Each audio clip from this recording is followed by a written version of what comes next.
Classic Rock Webfest Fridays. I'm delighted to be joined by Tom Killner. Hi, how are you, Tom? Hey, how are you doing? I'm all good, thanks. I like the room you're in. Oh, It looks like a little sort of broom cupboard with a guitar and notice board. Yeah, this so is neat. Is it a our, studio? Yeah, this is our little mix room for the home studio. Oh, that's very nice. Very lucky to have a home studio. So, but yeah, that's I'm very fortunate. Useful. Yeah, very fortunate to have that over a lockdown. Your band is being described as soul-drenched blues rock at its finest, and I love this description that Classic Rock magazine had of you. It described you as formidable fret-frying guitar skills. So you look very young, I say, which is a compliment. So I don't mean that as any disrespect. So tell us how old you are and how long you've been playing guitar. Well, I've just turned 25, and I've been playing now. Oh, it must be 15 years now that I've been playing. Okay. So that crept up quite quickly. Quite quickly, yes. Well, I've read this about you. Your voice has a resonance much deeper than your age, and I absolutely agree with this, because I was listening to your songs and I thought I heard a little tinge of Tom Jones in there. Oh yeah, I've got to love Tom Jones. Yeah, I don't know whether anybody else has spotted that or not. I don't think they have. In here, and I just thought, something about the phrasing. I don't know what it was. I think that's just where the influences came in. I mean, you mentioned Tom Jones, and my mum listens to a lot of Tom Jones, so that's obviously slipped in. Do you think it has, or subconscious? Yeah, I reckon that's slipped in. I mean, I love Tom Jones anyway, but yeah, that's the first time it's been mentioned, and now I think about it, it has probably slipped in there somewhere. Whenever you listen to yourself now, you're going to be thinking, she was right. So let's talk about your new album. So it's due for release in the first half of this year. So before the end of June. I mean, do you have a release date for it yet? Well, where the things have gone, there's been a delay in getting it finished. Okay. We would have liked to have had the album that we're working on now out for the first half of this year. It might be still out yet. It depends how quickly we can turn it round and get things finished off, because obviously with lockdowns I've not had the guys round to record. We've not had the option for remote recording, so yeah, I like to get into a room with the guys and play the songs and do it that way, rather than it being sort of disjointed, somebody playing it across the country somewhere and sending it across. You get a better feel for it when you're in the room.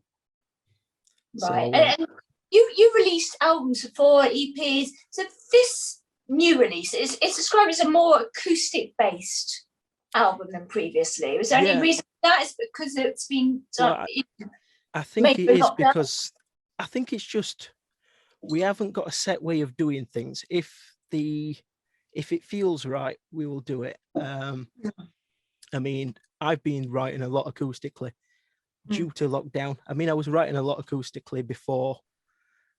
So yeah, I would say it is more songwriter based songs this time. It's going to be less sort of harder guitar sound, but it's still us. We've still got our sound, but I would say it's a bit more relaxed, and say a bit more based around the song rather than harder guitars and things like that. And so not only recording this current album, but am I right in thinking you've actually got another album to release later in the year? Yeah, I mean, this was all part of the plan for this year. I mean, when we had this planned last year, they said, right, we'll get a first album out half of the year, then we'll do the more electrified songs, and we'll try and get that recorded at the end of the year, and the possibility of having a live album out as well. Yeah. So that was as planned. At the minute, with things up in the air, it's going to be a bit flexible on when we can actually do all this stuff. But yeah, that was the plan. Right, and during lockdown, you've been doing the shed sessions. So why don't you tell us what those are? Well, as you can see behind me, I'm in the shed. Well, I'm in part of the shed. The live This room's is the shed, actually right? actually next door. So what we decided was at the beginning of lockdown, when we were doing the live streams, right, we'll use this space. We use it for rehearsing and recording. So we'll do the live streams from there. And then recently I've just started the shed sessions, and it's all recorded at home. They're all covers, aren't they? Yeah, they're all covers. So the idea was that people request the songs sort of a week or so before, and I'll go and learn them, and then I'll go and play them. So, what's been your favourite so far? Have you had a favourite cover? I would say the Steel Drivers with Chris Stapleton, and that's If It Hadn't Been for Love, because I'm a massive fan of Chris Stapleton, and I think the song's fantastic. So that's been my favourite. Okay, well, looking ahead to later on in the year, what have you got planned? Do you have gigs or any festivals in the diary?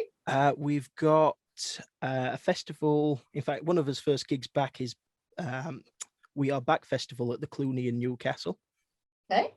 So we're really looking forward to that, for being sort of the first show back after such a long time off. A bit more recording, finishing that lot off, and then just gigging, just trying to fill and replace the gigs that we lost last year and carry on.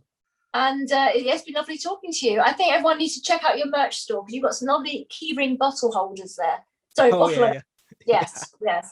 And they're very, very cute. So yeah, I think everyone should snap them up. They're absolutely gorgeous. So anyway, lovely to speak to you, and wishing you all the best. Take care and big hugs. All right, thank you very much. I'll talk to you soon. That's a lot.